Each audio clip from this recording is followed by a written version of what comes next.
Army chief साहब आंखें खोलिए, नवाज शरीफ साहब आंखें खोलिए, शोबाज शरीफ साहब आंखें खोलिए, आंखें खुली की खुली। आर्मी चीफ साहब आंखें खोलिए, नवाज शरीफ साहब आंखें खोलिए, शोबाज शरीफ साहब आंखें खोलिए।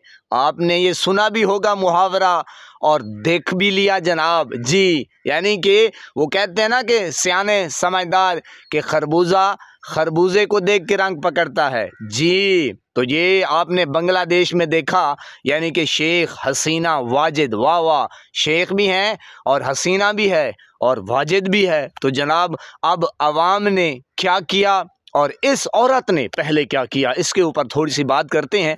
और जनाब फिर आर्मी चीफ साहब और ये जो सारे अब ये निज़ाम के ऊपर काबिज़ हैं, इनको सोचना चाहिए कि आप मेरे ख्याल में गफलत की नींद सोए हुए हैं और सत्तू पी के सोए हुए हैं जी। अल्लाह रब्बुल इज़्ज़त की कसम, ये कोई मैं धमकी नहीं लगा रहा यार, ये ग्राउंड रियलिटी को देखते हुए, और ये पीछे कई अरसे से होता आ रहा है। जैसे जैसे लोग जो लोग कहीं के ऊपर भी, मुल्क के ऊपर या अवाम के ऊपर अपनी ज़ालमाना कार्रवाइयाँ की हैं और धौंस दबड़ और यानी कि ये सारा सिस्टम आपने देखा, तो बहरहाल जनाब वो यानी कि ऐसे फिर बढ़ गए ज़मीन में कि आपके सामने है। अब ये शेख हसीना वाजिद जो हैं, ये जनाब इसने 1200 लोगों को यानी कि मरवा दिया देश में। तो अच्छा, ये फिर हुआ क्या, यानी कि ये ऐसा हुआ कि जो इसकी कैबिनेट के लोग थे, पहले जब ये बांग्लादेश पाकिस्तान से आज़ाद हुआ तो जनाब वो लोग यानी कि उस वक्त बांग्लादेश में वो स्टैंड लेते रहे और यानी कि अपने हकूक़ के लिए लड़ते रहे पाकिस्तानियों से। तो जनाब फिर ज़ाहिर है वो फिर अपने हक़ में आवाज़ उठाते रहे। तो जनाब वो जो अब 70-80 साल के थे, तो जनाब उन्हीं लोगों को ये पहले अपने इन यानी कि साथ मिलाया हुआ था, फिर जनाब उन्हीं लोगों को हक और सच की आवाज़ वो उठाते रहे कि ये क्या कर रही हैं आप। तो जनाब फिर उन्हीं लोगों को पकड़ के तो जनाब इसने मरवा दिए। उसमें से सहाफ़ी भी थे, सियासतदान भी थे, यानी कि बड़े बड़े लोग थे, बड़े बड़े नाम थे। तो ये यानी कि जो शेख हसीना वाजिद है, ये एक भयानक इसका किरदार रहा है और ये बहुत ख़तरनाक औरत है। तो जनाब अब वो मोदी के पास हैं, मोदी ने उसे आशीर्वाद दिया हुआ है और मोदी ही की पॉलिसियाँ वो बांग्लादेश में राइज थीं और अवाम ने, तलबा जो तहरीक है उसने ऐसी की तैसी फेरी जनाब, वो आपके सामने है। बहरहाल ये तो बांग्लादेश का हाल है। अब जनाब ये जो पाकिस्तान के अवाम हैं, जैसे आपने देखा कि जनाब सहाफ़ियों को उठाया और धमकाया, शहीद किया गया, और जो भी हक सच की बात करता है और सियासतदानों को उठाया गया, चादर चार दीवारी का तकद्दुस पामाल किया गया, माऊँ बहनों बेटियों की। कल मैं वीडियो देख रहा था, वीडियो तो पुरानी है, बहावलपुर में वो एक मेरे ख्याल में कोई जर्नल है या उसकी बेटी है साथ और वो बीवी भी है और वो बेचारी रो रही है। और यानी कि ये किरदार जब लोग करेंगे, अल्लाह रब्बुल इज़्ज़त की कसम, ये कोई अल्लाह माफ़ करे, मैं कोई अपनी तरफ से नहीं कह रहा, ग्राउंड रियलिटी की ये बात हो रही है और ये होता आ रहा है। ये नहीं है कि जनाब इनके साथ ऐसा होगा, नहीं। आपने देखा कि नवाज शरीफ जैसे हुक्मरान के ऊपर जब बंदा चप्पल मारे और सही टिका के मारे, तो देखें अब ये भी हो सकता है, ये मेरी असेसमेंट है, मेरा ख्याल है। जब आपने देखा कि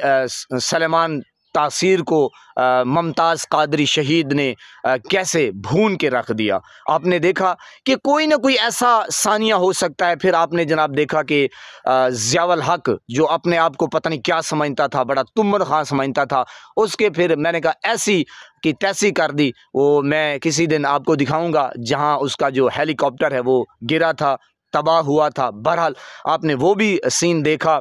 और जनाब जो लोग मुल्क के लिए लड़ते हैं, अवाम के लिए लड़ते हैं, मुल्क पाकिस्तान के लिए, गरीब अवाम के लिए, वो अमर हो जाते हैं। तो जनाब ये सीन हो रहा है और ये समझते हैं, ये भी हो सकता है जनाब जैसे सलेमान तासीर का मुमताज़ कादरी शहीद यानी कि वो गार्ड थे और वो देख रहे थे, भांप रहे थे, ये भी हो सकता है हाफिज साहब के पास। हाँ, ये चलता आ रहा है। ये पीछे बैकग्राउंड अगर चेक करें, तारीख को पढ़ें, तो जब कोई ऐसा यानी कि शख्स फिरौनियत पे उतर आता है और जनाब वो गरीबों को, कानून को, मेन चीज़ है कानून को वो रोनता है और वो चाहता है कि मेरा इक़्तिदार हो, मैं सारी ज़िंदगी इस्तिस्ना हासिल करूं और पता नहीं मेरी ही हुकूमत हो, मैं जो चाहूं वो करूं, किसी को जेल में डाल दूं, किसी की माएँ बहनें बेटियों की इज़्ज़तें पामाल करवाता रहूं और इलेक्शन चोरी करवाता रहूं। और जनाब क्या से क्या हो गया वो पाकिस्तान में, आपने देखा कि इस वक्त जो मैशियत है वो ख़त्म हो चुकी है और पाकिस्तान के जो हालात है वो नाजुक मोड़ के हैं। बहरहाल नाजुक मोड़ के वो तो गुजर गया है बहरहाल अवाम के साथ, यानी कि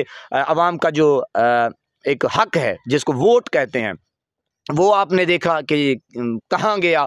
और 8 फरवरी का इलेक्शन उठा के जनाब डाकू चोर लुटेरों को दे दिया। बहरहाल जनाब ये जो एक बांग्लादेश में हुआ है ये आंखें खुल यूँ फाड़ना चाहिए जी। तो जनाब अब वही सोचें, शायद ये पक्की ठकी बात है, अल्लाह रब्बुल इज़्ज़त की कसम। अब खुशकियाँ तो इनको हो गई होंगी कि जनाब जब खान आएगा तो हिसाब तो होगा, एहतसाब तो होगा, ज़रूर होगा। अगर नहीं होगा तो जनाब हम खड़े हैं, हम बोलेंगे और ऐसी की तैसी करेंगे। इमरान खान होगा, कोई खान होगा, हम बोलेंगे, हमारा हक है, आवाज़ उठाएंगे कि भाई इन डाकू चोर लुटेरों से आपने एहतसाब करना है जी। तो कोई अब कानून से, आइन से मावरा नहीं है, कानून सभी के लिए बराबर है। हाँ, ये एक और बात है, अलहदा बात है कि पाकिस्तान में इस वक्त कानून जो है वो सत्तू पी के सोया हुआ है और दफन हो चुका है, ठंडी लस्सी पी के सकून माहौल तो मीठे चौल, ये वाली बात है। लेकिन वक्त जो है ये मेरे पाकिस्तानियों गौर से सुन लें, वक्त जो है वो करवट ज़रूर बदलता है, ज़रूर बदलता है। आपने देखा होगा अपनी बस्तियों में, अपने इलाकों में, अपने शहरों में कि एक बंदा पहले जो है वो बिल्कुल उसकी कोई हैसियत नहीं होती थी, फिर जनाब अचानक उसका दौर बदला और अरूज आया और उस बंदे का प्रोटोकॉल लेवल ये अल्लाह पाक अरूज भी देता है, ज़िवाल भी देता है, फिर आजमाता है बंदे को। जैसे आजकल हाफिज़ साहब की धौंस दबड़ है। बहरहाल जनाब आप देखेंगे, ये नज़ारा भी देखेंगे। कौन कहता था कि बांग्लादेश में ये सीन होगा, नेपाल में होगा, श्रीलंका में होगा, कौन कहता था? नहीं। तो जनाब ये भी आपने देखा कि नवाज शरीफ के पता नहीं कितने ये असासे मसासे, फिर जनाब वो जलावतन हो गया, फिर जनाब वो वापस आ गया, फिर उसने कबूतर उड़ाए, फिर जनाब अभी उसके कबूतर उड़े हुए हैं। तो जनाब ये सिलसिला चलता रहता है। लेकिन जो शख्स फिरौनियत पे उतर आता है, और आपने देखा कि इमरान खान एक उम्मत मुस्लिमा का अजीम लीडर है, ये कोई आम इंसान नहीं है जनाब। अल्लाह जिसे चाहे इज़्ज़त दे। वो जो पता नहीं कोई ख़बर लीक हुई है, उसका नाम आया है इमरान खान का, और वो जनाब जरीदे का वो एक शख्स कह रहा है कि इमरान खान, उर्दगान, ट्रंप, ये वो यानी कि इस्लामी ममालिक के जो हुक्मरान हैं या जो बड़े बड़े हुक्मरान गुजरे हैं, ये सबसे ख़तरनाक बंदा है जी, जो इस्लाम को फॉलो कर रहा है। और मैंने कहा बड़े बड़ों के पसीने छूट गए हैं अब ये, और मैं क्या कहूँ, बहरहाल पनाह मांगते हैं। सच तो कहना है ना, हाफिज़ साहब को देखना चाहिए, सोचना चाहिए, शोबाज को, ये इनको अब मैं कहना नहीं चाहता लेकिन खुशकियाँ लग गई हैं। बहरहाल और क्या कहें, ये सामने है यार, मेरी बात बिल्कुल ना माने। मैंने कहा कुछ भी कह रहा हूँ, मेरी बात ना माने। हसीना को देख लें, वाजिद को देख लें, हसीना भी है, वाजिद भी है, शेख भी है। अल्लाह पाक आपको सलामत रखे, सब फूलों की तरह महकता हुआ रखे। नमाज 5 वक्त अदा करते रहा करें, वालिदैन की खिदमत किया करें, और हमसायों का रखे ख़ास ख्याल। हमेशा हमेशा हक़ और सच की आवाज़ को बुलंद करते रहा करें। जहाँ देखें किसी के साथ जुल्म ज़्यादती, वहीं पर अपने होने का सबूत दीजिए। अल्लाह निगहबान।